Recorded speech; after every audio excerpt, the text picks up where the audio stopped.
Good morning guys! Welcome back to my YouTube channel and welcome to another vlog! So for today's video guys, meron kaming event sa office for this week. Meron kaming boot camp. So today, pupunta tayo sa Bohol. Tayo babalik sa Bohol guys, pero this time, kasama naman natin yung ating mga office mates. And then, sa different area tayo. Panglao Island pa rin, pero hindi sa Alona Beach. So, sa kabilang side. So, ipa-vlog ko na lang yung ating magiging experience doon. Itong outfit natin for today, guys. So, since pupunta tayo ng airport, so medyo, laid back lang ang ating, blouse and medyo maluwag na pants para comfortable tayo sa biyahe natin. Yeah, so dito tayo bababa para makababa tayo sa checking ng bag sa domestic.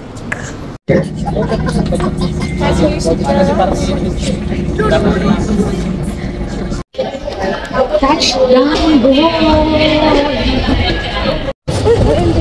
Uy, ang ganda yung fairness ng mga Ang ganda ng mga villa. So, itong villa ng Mithi Resort and Spa.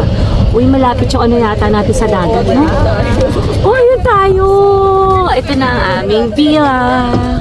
So, itong aming villa, guys. Ayan. Tapos, ang ganda ng view, dagat agad. Ayan. So, ito siya. Ayan. Ang ganda-ganda naman ito. So, dito kami mag-i-stay for 3 days and 2 nights sa villa na to. Yan. Quick room tour tayo, guys. Quick room tour. So, ayan po yung mga kama. And then, meron ganito. Then, may TV. May working table. May mga complimentary. And, I think, ref to. Ayan. Then, this is the CR. Oh, ayan. Bongga. Bongga. So, ito ang shower with shower rain. And here's the poopsie. May dalawang sink. So, ayan. Nilalakaran natin to. Punta sa beach front.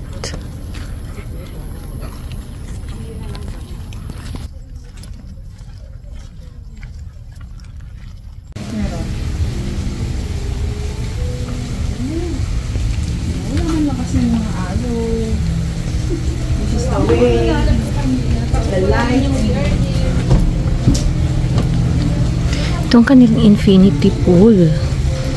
Oh, overlooking sa dagat. Pool tayo. Good morning.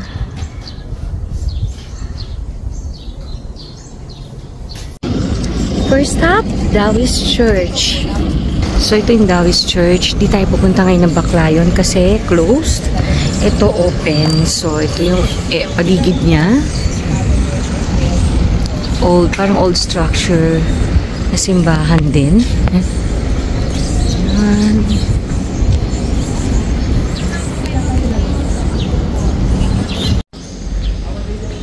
So, ito yung loob ng Dawis Church.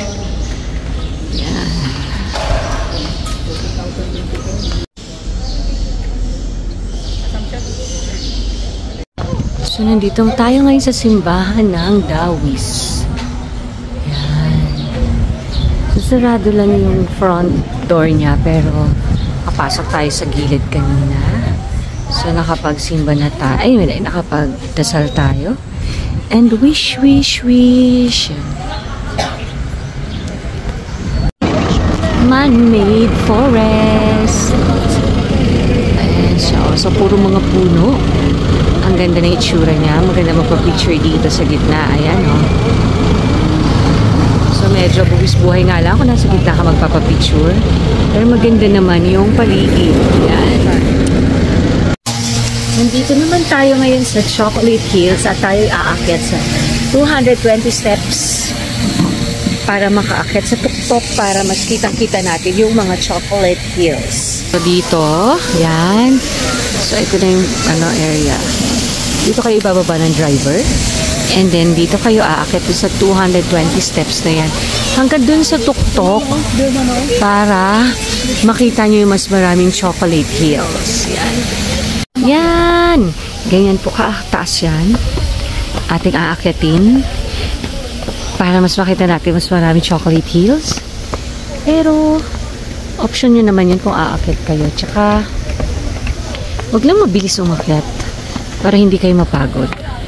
Dahan-dahan lang sa pag-akyat para hindi kayo mapagod at makarating kayo sa chocolate hills ng matiwasay. Mali, makarating kayo sa tuktok kung saan nyo makikita yung mga chocolate hills na marami. Ayan, kapag napagod kayo sa pag-akyat, may mga pahingahan naman ganyan dito. Pwede kayo magpahinga saglit. And we made it again. Dito na tayo sa pinakataas para makita natin ang maraming chocolate hills. Dito na lang, Be. Para di na tayo bumabad. Chocolate hills. Brown na sila kasi siguro dahil sa sobrang init. Sikat na Mirrors of the World. Sa ating entrance niya, dito kayo papasok. And then yung entrance niya, yun na kagad na makikita nyo. Ayan. Ayan. Medyo maraming tao lang. Ay, namamasyal na yun. Yan o. Ang cute. So, ito siya kapag naglakad ka pa more. So, may yan. Leaning Tower of Pisa. So, parang ito yung mga iconic na sa iba't ibang bansa, di ba? Kagaya ito, Paris. Ayan, no? Yan. Ang daming koi, ang lalaki, oh. Yan, isang 360 ikot-ikot dito sa Mirrors of the World.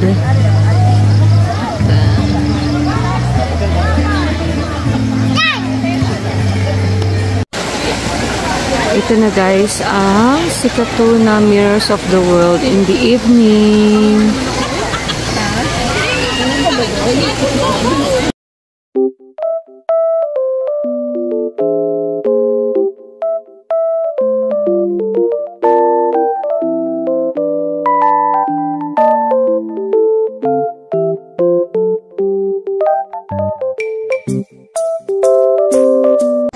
Ganda naman.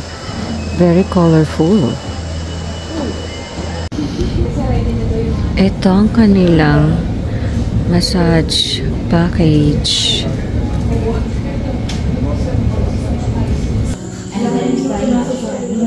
So, very relaxing ang ambience.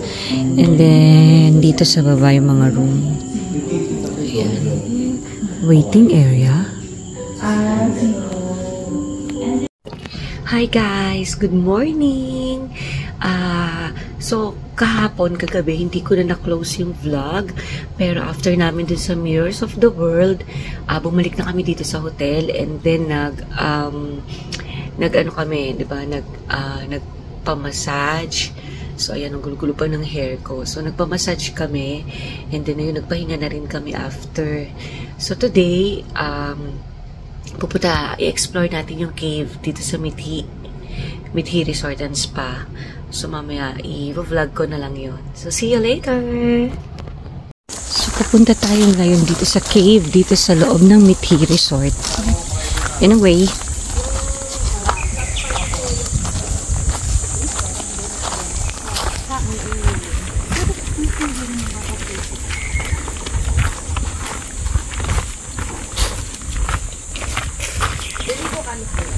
hagdan-hagdan, ano pala to?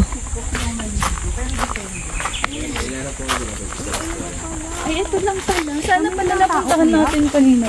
Oo nga. Kahit pala tayo na una na magpunta, hintayin si Neds, no? Oo. So, ito na yung cave. Hindi po inaano dahil baka ma-overfeeding yung buhaya. Oh my gosh! Diyan lang po, dito kayo sa ano, para makita po. Ay, kuya, ako din sa baba ka, Nils. So, papasok na tayo sa cave.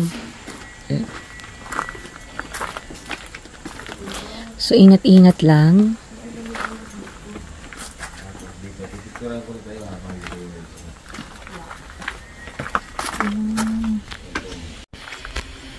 So, andito na tayo sa bunganga ng cave.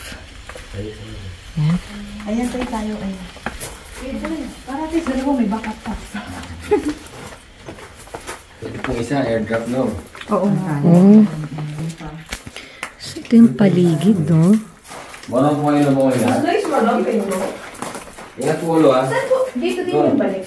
Opo. Uy, may fish! No, sorry. Meron po. Ay, no! May fish! Mga tirahan po yan. Kuya, pwede naman itong iwan dito. Opo, pwede po. May life vest po doon, diretso po kayo. Kuya, may alon dyan. Parang di ko kaya Wala yung lamig. Malamig. Di ako nilinig. Malalim. Ingat ha. Ito po, pipicture ako po sa loob. Grabe naman. Ang lamig ng water. Wala ka, magigising yung araw yung... Oh. Talaga, gamot ko sa may doctor. Hindi po, magigising lang. Lalong sasakit. Oh, dapat pala yung ano. Ayoko. Ingat po ulo. Hey, adventure to, Ned. Sali ka rito. Ayan, For oh. the adventure. For the adventure, nandito ka na rin lang naman. Tutungo ka lang. Oh, ha? 12 feet deep. Gusto ko kasi dun sa 24 feet. Ah, ito yung 12 feet. Ito. Ay, ayan. Malaki din yung hinagdanan. Mas malaki dito. Siyempre, amoy Ulo, ano ma'am, siya. ingat. Mika, magbasa lang tayo ng paa. Dito lang tayo. Naghanap ka pa ng kakampi mo, ha? Ayaw mo pa, ha? Mika, at least dalawa kami. Dahil mababa, kailangan tayong Pumasok ba yung client kanina? Opo, pumasok mo lang. Yan, ano-ano. Yes, dito naman maano naman na. Mataas na. Uy, hindi nasisira yung kahoy nito. Hindi na talaga pinakita po ulit. Ah, okay.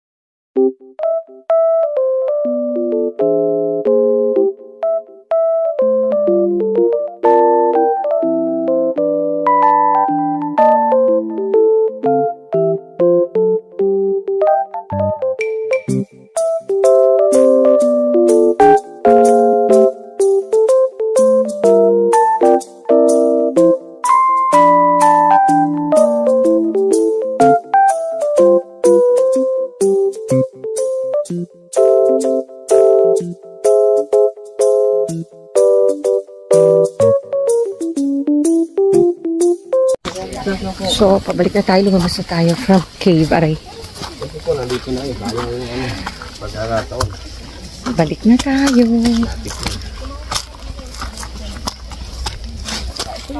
So, itong ating view pag nandito sa pool ng tanghali. Diba? Ang sarap mag-swimming. So, ayan. Kaya lang sobrang init naman ng araw. Pero sarap sana mag-swimming. And then, dito yung kanilang bar na may billiard. Yan, dyan. So, pagkagabi, gusto nyong mag-uminom. Yan, dito kayo pupunta. Dito lang yan. So, ito yung pool, diba? Yan, dito lang yan. Akit kayo dyan. Yan yung ayan yung hagdan. So, akit kayo dyan. At ito yung lobby ng hotel. So, dyan kayo mag-check-in. So, ito yung mga waiting area nila. Pwede rin kayo mag-wait dito sa area na to. Ayan. Overlooking sa dagat at sa pool.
Okay, ang bagong room.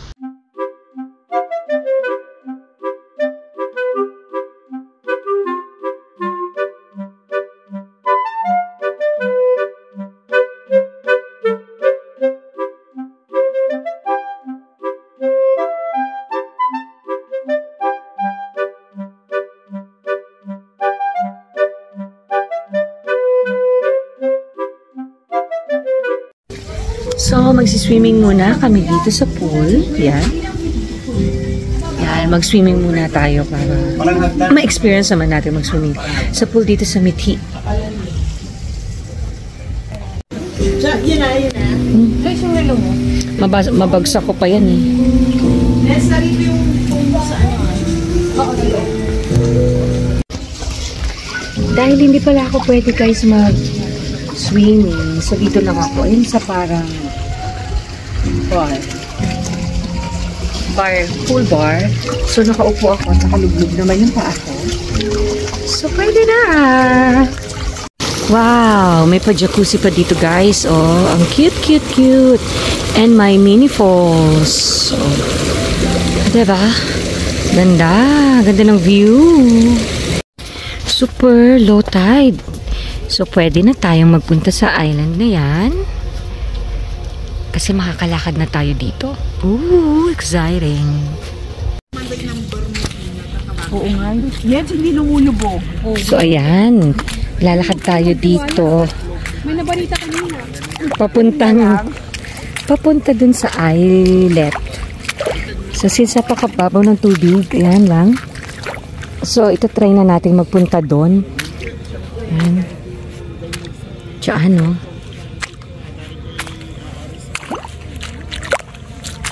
Kagandahan nito kasi kitang-kita mo yung mga lalakaran mo. Hindi kagaya ng pag mataas yung tubig, medyo may portion na may mataas daw, may mababa, ganyan. So, ayan. Ayan, konting kembot na lang guys. Malapit na tayong makarating dito sa islet. Islet. So, ayan. So, buwis buhay to. Maglalakad tayo dito bago tayo makapunta sa island.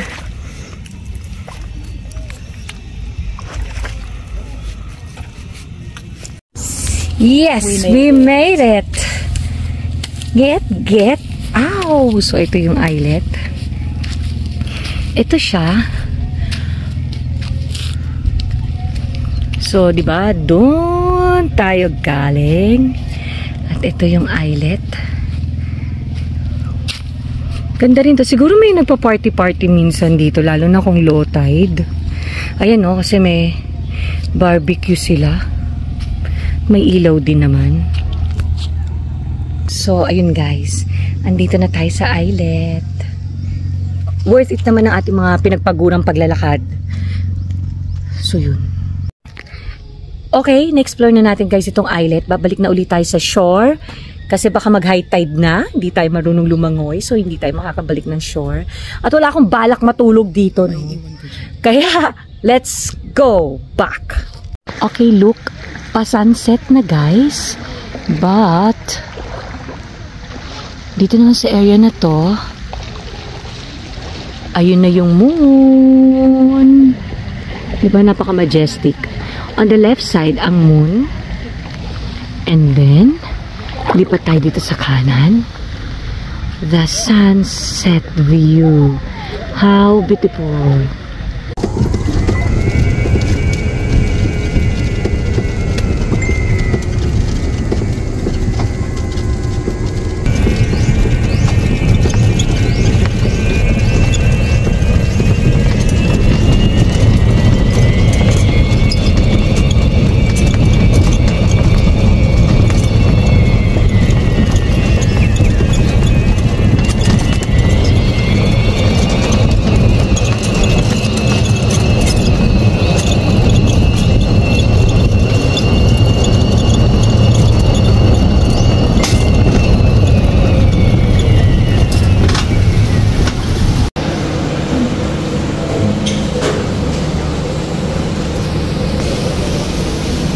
Ano soup? Rice.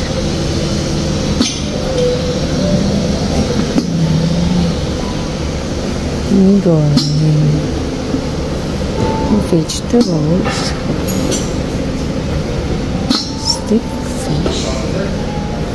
Chicken fingers. Pork adobo. Beef and mushroom. Fish.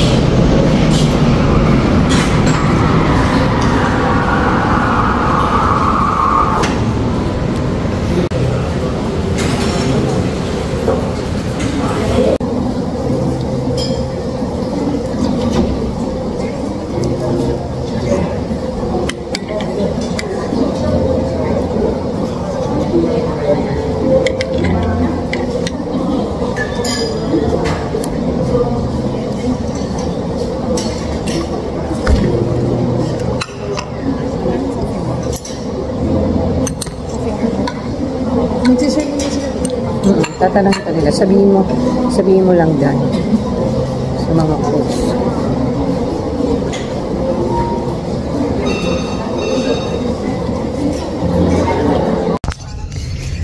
Hi guys! Good morning! So, technically, this is our last morning here in Mithi Resort and Spa. So, nakapag-breakfast na kami kanina. Nag-ayos lang kami. And then, ito, nagpe-prepare na kami. Last minute preparation. Kasi in a while, pupunta na kami sa airport kasi 12 something yung ating flight. So, ayan na. Back to reality again. And tapos na tayo dito sa magandang resort na ito. Okay, nandito na tayo ngayon ulit sa airport, guys. At pagbalik na tayo ng Manila in a while. Guys, bumili tayo dito sa Bohol Bee Farm na ice cream. Yan. Ang kinuha natin ay malunggay flavor. Pero marami silang flavor. May charcoal, malunggay, chocolate, ube, at kung ano-ano pa. Lasang ice cream na malunggay. So, 80 pesos per scoop siya, guys. Boarding na tayo, guys.